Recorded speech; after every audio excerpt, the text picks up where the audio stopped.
Hi friends, it's Sil from Sil's Design, and I'm here with the second episode of the kitchen makeover on a budget. Last week, I shared how I transformed this space into a pantry storage. I highly recommend you check the episode before or after this one.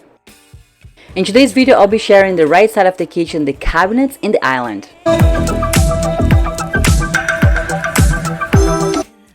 When I saw this island, I knew this breadboard had to go since it's not my style. This is inspiration that I have for the island, except I need to add the baseboards because I have vinyl flooring. But this is what I'm going for. When I saw the inspirational picture, I decided to use drywall because this is what I think would look the most similar. So I add the drywall, an entire thing, but you ask me why I did remove the bedboard. The reason is, the person that decide to add the bedboard, they decide to add the bedboard first and then they decide to add the tiles later. So I couldn't remove the panel anymore. Anyway, so I did all the drywall treatment expected. I add the corner bead, the mud, the primer, and then I paint.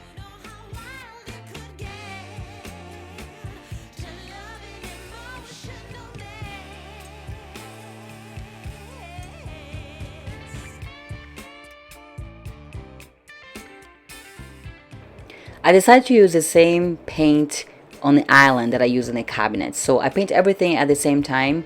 The trim, I just use a roller, but I figured out a weird way to set up like a spray booth to spray the doors and the drawer fronts later on. And works really fine for me.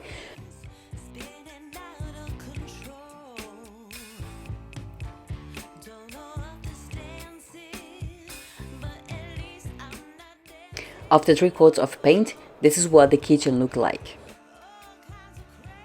While the door was drying, I decided to take care of the fridge surround. So full disclosure here, we are planning to buy a new fridge and hope to be a bit smaller than this one, so I can build a proper surround. I only had 1/4 inch space between the fridge and the cabinet, so I didn't have much room to build a nice one. I want to bring the cabinet on the top of the fridge to the front because I can't reach easily. So I removed the trim and I brought the cabinet closer to the door, which means I had to cut a small notch because the laundry room door is literally in a way.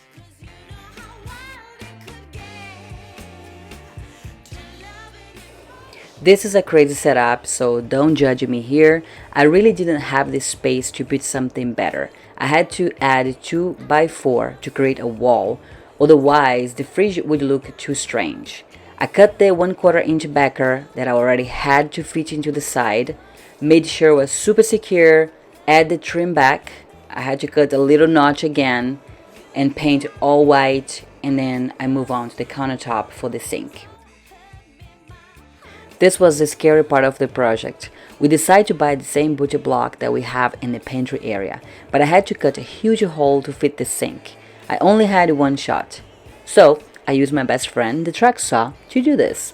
I took 5 pieces to cut each side because I was so scared that my blade would not make it because I need to replace my blade. But in the end, the cut was perfect and I was relieved. Then after that, I used my jigsaw to cut the ends, like just to finish the cut. And then the cut was so nice, but had a little saw mark, so I took it to the shop. I sanded everything and I gave a small round over on the edges with my router table. Just my router, not my router table. Then I removed the old melamine countertop. I cleaned up all the silicone excess that was there, and then I cut the hole for the faucet. And behind the scenes, I sanded the whole countertop, stained, added 4 coats of clear coat, installed everything back. The faucet was actually installed by me, but I had help from a friend that helped me and taught me how to do that. The last project from this episode is this gap in the ceiling. I don't know if you can see, this was driving me nuts. So I closed up the drywall. I didn't film this part, but you can see that it's closed. This is how the kitchen looked like after all this. The next episode, I'll be sharing the backsplash installation, some small woodworking project, and then a review. Please subscribe if you don't want to miss the next video, and thanks for watching.